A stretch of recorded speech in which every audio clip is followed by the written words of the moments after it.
Negara Kuwait adalah sebuah negara kecil yang terletak di Teluk Persia yang memiliki mata uang dengan nilai nominal paling tinggi di dunia. Negara yang bahkan tidak ada setengahnya dari luas Provinsi Jawa Barat ini memiliki ekonomi salah satu yang tertinggi di dunia. Lebih lengkap tentang negara Kuwait, inilah videonya.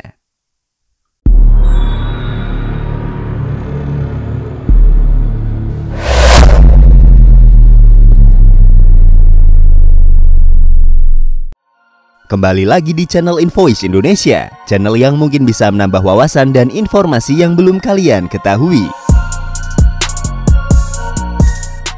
Negara Kuwait merupakan negara berdaulat yang terletak di ujung timur Laut Arab Saudi dan juga merupakan ujung Teluk Persia. Berdasarkan dari geografisnya, Kuwait merupakan salah satu negara di wilayah Asia Barat.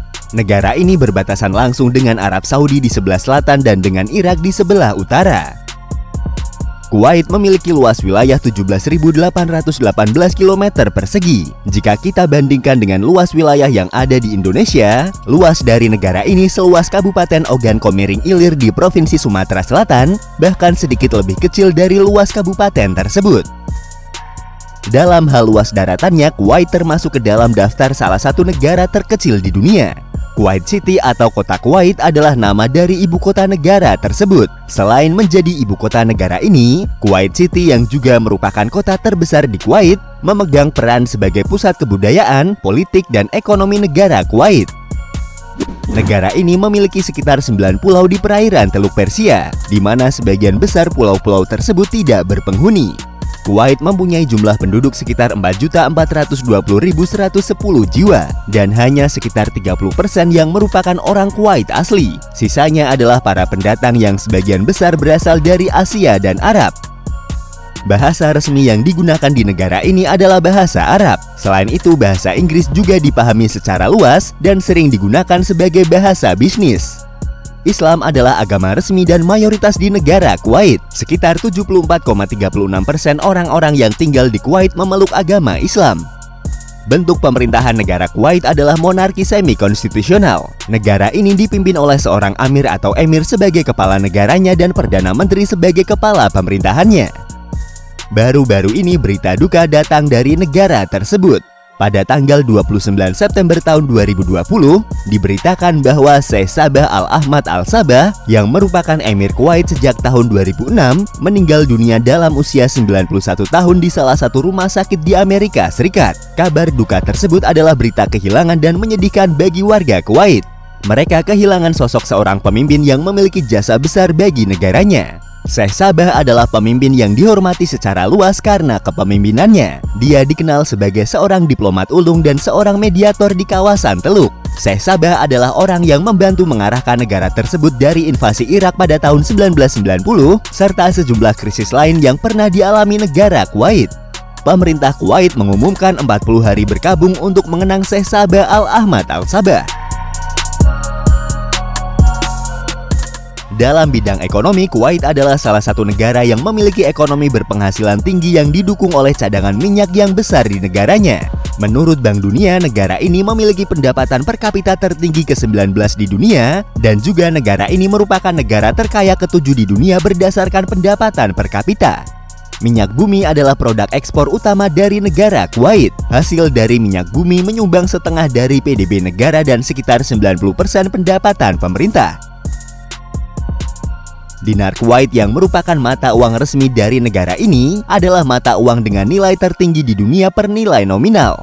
Dinar Kuwait dikodekan dengan KWD dan satu dinar Kuwait memiliki nilai sebesar 48.580,95 rupiah. Dalam bidang pendidikan, negara Kuwait memiliki tingkat melek huruf atau literasi tertinggi di dunia Arab. Sistem pendidikan umum di negara ini terdiri dari 4 tingkatan, yaitu TK, SD, SMP, dan SMA. Sekolah tingkat dasar dan menengah diwajibkan untuk semua anak di usia 6 hingga 14 tahun. Dan biaya semua tingkat pendidikan termasuk pendidikan tinggi ditanggung oleh pemerintah. Sejarah Kuwait. Pada tahun 4000 sebelum Masehi hingga tahun 2000 sebelum Masehi, Teluk Kuwait adalah rumah bagi peradaban Dilmun. Pada puncaknya tahun 2000 sebelum Masehi, kerajaan Dilmun menguasai rute perdagangan dari Mesopotamia ke India dan peradaban lembah Indus. Kekuatan komersial Dilmun mulai menurun pada tahun 1800 sebelum Masehi. Puncaknya setelah tahun 600 sebelum Masehi, Dilmun dikalahkan oleh Kekaisaran Babilonia dan menjadikan wilayahnya sebagai bagian dari kekaisaran tersebut. Pada abad keempat sebelum Masehi, orang-orang Yunani kuno di bawah pimpinan Alexander Agung menjajah wilayah tersebut. Dan di tahun 224 Masehi, wilayah Kuwait saat ini menjadi bagian dari Kekaisaran Sasanid atau Kekaisaran Iran. Pada masa kerajaan Sasanid, Kuwait dikenal dengan nama Mesan.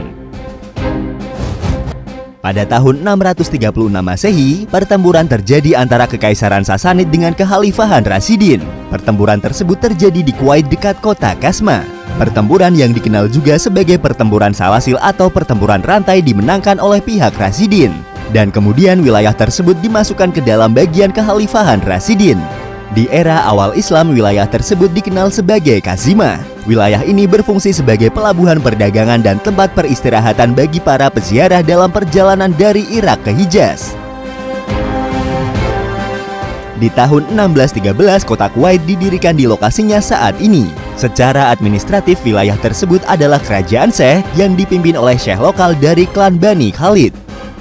Pada abad ke-18, Kuwait menjadi makmur dan dengan cepat menjadi pusat komersial utama untuk transit barang antara India, Muscat, Baghdad, dan Arab. Pada pertengahan tahun 1700-an, Kuwait telah menetapkan dirinya sebagai jalur perdagangan utama dari Teluk Persia ke Aleppo. Selama Perang Ottoman-Persia pada tahun 1775 sampai tahun 1779, banyak pedagang Irak berlindung di Kuwait dan sebagian berperan penting dalam perluasan kegiatan pembuatan kapal dan perdagangan Kuwait. Di tahun 1792, perusahaan Hindia Timur milik Inggris dialihkan ke Kuwait. Perusahaan ini mengamankan rute laut antara Kuwait, India, dan pantai timur Afrika. Pada tahun 1890-an, Kuwait diancam oleh Kekaisaran Ottoman. Dalam upaya untuk mengatasi masalah keamanannya, penguasa saat itu Syekh Mubarak Al-Sabah menandatangani perjanjian dengan pemerintah Inggris di India, yang kemudian dikenal sebagai Perjanjian Anglo-Kuwait tahun 1899, dan wilayah tersebut menjadi protektorat Inggris. Hal tersebut memberi Inggris akses khusus dan perdagangan dengan Kuwait, dan mengecualikan Irak di utara dari pelabuhan di Teluk Persia. Setelah Perang Kuwait-Nats pada tahun 1919 sampai tahun 1920, Ibnu Saud memberikan blokade perdagangan terhadap Kuwait dari tahun 1923 hingga tahun 1937. Tujuan dari serangan ekonomi dan militer Saudi di Kuwait adalah untuk mencaplok sebanyak mungkin wilayah Kuwait. Selama Perang Dunia Pertama, kerajaan Inggris memberlakukan blokade perdagangan terhadap Kuwait karena penguasa Kuwait mendukung Kekaisaran Ottoman. Blokade ekonomi Inggris ini sangat merusak ekonomi Kuwait. Pada awal abad ke-20, Kuwait mengalami penurunan ekonomi terutama karena banyaknya blokade perdagangan dan depresi ekonomi dunia. Setelah berakhirnya Perang Dunia Kedua dan meningkatnya kebutuhan akan minyak di seluruh dunia, negara ini mengalami masa kemakmuran yang didorong oleh minyak dan suasana liberal di negaranya. Periode ini sering disebut sebagai periode emas Kuwait. Pada tahun 1950, program pekerjaan umum besar memungkinkan orang Kuwait menikmati standar hidup modern. Pada tahun 1952, negara tersebut menjadi pengekspor minyak terbesar di Teluk Persia. Pertumbuhan besar-besaran ini menarik banyak tenaga kerja asing terutama dari Palestina, Mesir, dan India. Pada bulan Juni tahun 1961, Kuwait merdeka dengan berakhirnya protektorat Inggris sesuai dengan Perjanjian Anglo-Kuwait tahun 1899 dan Syekh Abdullah Al-Salim Al-Sabah menjadi Emir Kuwait. Di bawah ketentuan konstitusi yang baru disusun, Kuwait mengadakan pemilihan parlemen pertamanya pada tahun 1963. Kuwait adalah negara Arab pertama di Teluk Persia yang membentuk konstitusi dan parlemen. Pada tahun 1960-an dan tahun 1970-an, Kuwait adalah negara paling maju di kawasan Timur Tengah. Kuwait adalah negara Timur Tengah pertama yang mendiversifikasi pendapatannya dari ekspor minyak, mendirikan otoritas investasi Kuwait sebagai dana kekayaan kedaulatan pertama di dunia. Sejak tahun 1970-an, Kuwait mendapatkan nilai tertinggi dari semua negara Arab pada Indeks Pembangunan Manusia. Dan Universitas Kuwait yang didirikan pada tahun 1966 menarik mahasiswa dari negara-negara tetangga. Itulah sejarah negara Kuwait. Dan untuk lebih mengenal tentang negara ini, berikut adalah 20 fakta tentang negara Kuwait. Pada abad keempat sebelum Masehi, penjajah Yunani yang dipimpin Alexander Agung menyebut wilayah Kuwait dan Pulau Failaka sebagai Larissa dan Ikaros. Kemudian selama menjadi bagian dari Kekaisaran Sasanid, wilayah ini dikenal sebagai Mesan. Dan pada era awal Islam, wilayahnya disebut dengan Kadima atau Kazima. Nama Kuwait sendiri diberikan pada tahun 1613 ketika kota Kuwait didirikan oleh Bani Khalid. Nama Kuwait berasal dari bahasa Arab Al-Kuwait yang berarti benteng. Bendera Kuwait secara resmi diadopsi pada tanggal 7 September tahun 1961. Namun secara resmi baru dikibarkan pada tanggal 24 November tahun 1961. Desain bendera Kuwait terdiri dari 4 warna, yaitu warna hijau, putih, merah, dan hitam. Makna dari warna-warna pada bendera tersebut adalah sebagai berikut. Warna hijau melambangkan tanah yang subur, warna putih melambangkan kemurnian dan perbuatan mulia, warna merah melambangkan darah dan pedang, serta warna hitam melambangkan kekalahan musuh dalam pertempuran. Pada tahun 2005, bendera Kuwait menjadi desain layang-layang terbesar di dunia dengan ukuran 1019 meter persegi. Layang-layang ini dibuat di Selandia Baru oleh Peter Lynn dan pertama kali diluncurkan ke publik pada tahun 2004 di Inggris Raya dan secara resmi diluncurkan di Kuwait pada tahun 2005. Kuwait telah diperintah oleh dinasti Al-Sabah sejak tahun 1756 dan terus mempertahankan kekuasaan absolutnya sampai sekarang.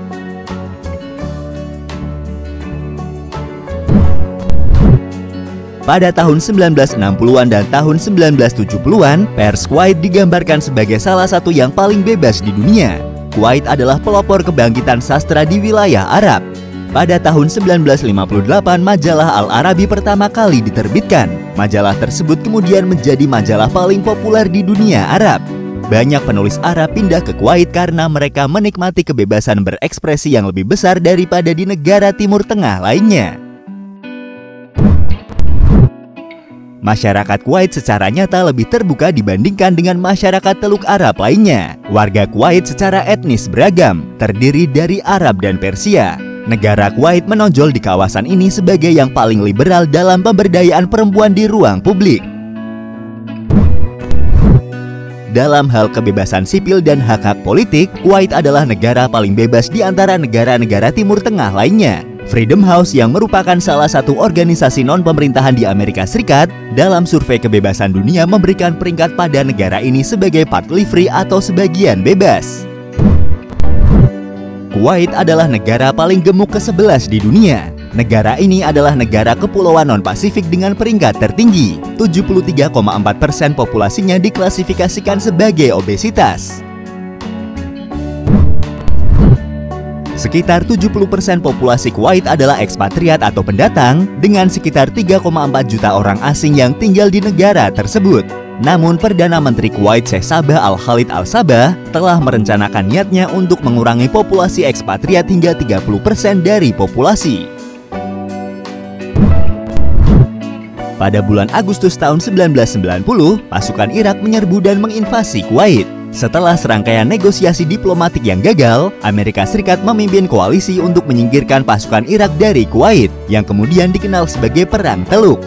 Pada tanggal 26 Februari tahun 1991, pasukan koalisi berhasil mengusir pasukan Irak. Saat mereka mundur, pasukan Irak melakukan kebijakan bumi hangus dengan membakar sumur minyak. Kuwait mengalami iklim gurun yang kering, dengan musim dingin yang relatif singkat dan musim panas yang sangat panas. Suhu terpanas yang pernah tercatat di negara ini adalah 53,8 derajat Celcius pada tanggal 31 Juli tahun 2012, yang juga merupakan suhu tertinggi ketiga yang pernah tercatat di seluruh dunia setelah Tunisia dan Amerika Serikat. Pada tahun 2001, para arkeolog yakin telah menemukan sisa-sisa kapal laut tertua di dunia di Kuwait. Potongan aspal berlekuk dengan bulu dan teritip berasal dari sekitar tahun 5000 sebelum Masehi. Kuwait memiliki angka kematian terendah ketiga di dunia setelah Qatar dan Uni Emirat Arab. Rata-rata hanya ada 2,3 kematian dalam 1 tahun per 1000 penduduk pada pertengahan tahun. Kuwait memiliki cadangan minyak terbesar ke-6 di dunia dengan 102 miliar barel pada tahun 2020, dan harga air di negara ini jauh lebih mahal dari harga bensin.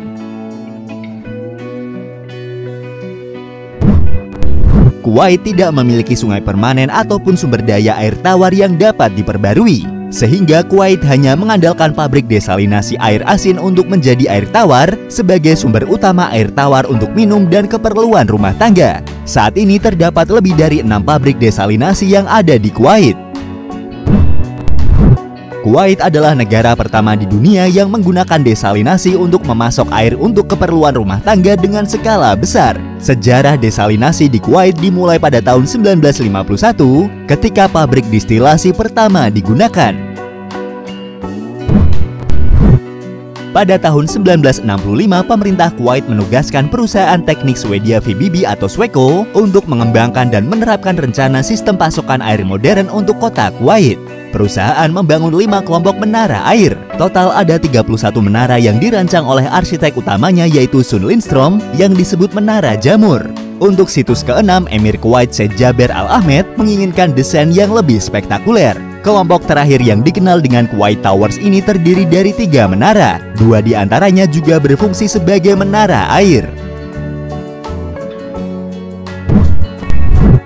Salah satu landmark Kuwait yang paling terkenal adalah Menara Kuwait. Menara air berpayat biru hijau yang khas terletak di kota Kuwait. Yang terbesar dari ketiganya menjulang setinggi 187 meter dan memiliki platform tontonan, toko souvenir, dan restoran. Balap unta adalah olahraga paling populer di Kuwait sejak tahun 2005. Balapan ini menggunakan robot sebagai joki setelah anak-anak dilarang dari olahraga tersebut. Joki humanoid yang dikembangkan khusus untuk tujuan tersebut berukuran dan berbentuk seperti anak kecil dan dioperasikan dengan remote control. Kuwait sedang membangun gedung pencakar langit tertinggi di dunia. Burj Mubarak Al-Kabir setinggi 1001 meter yang diusulkan dan diharapkan akan selesai pada tahun 2030. Tingginya mengacu pada koleksi klasik cerita rakyat Timur Tengah dan Asia Selatan.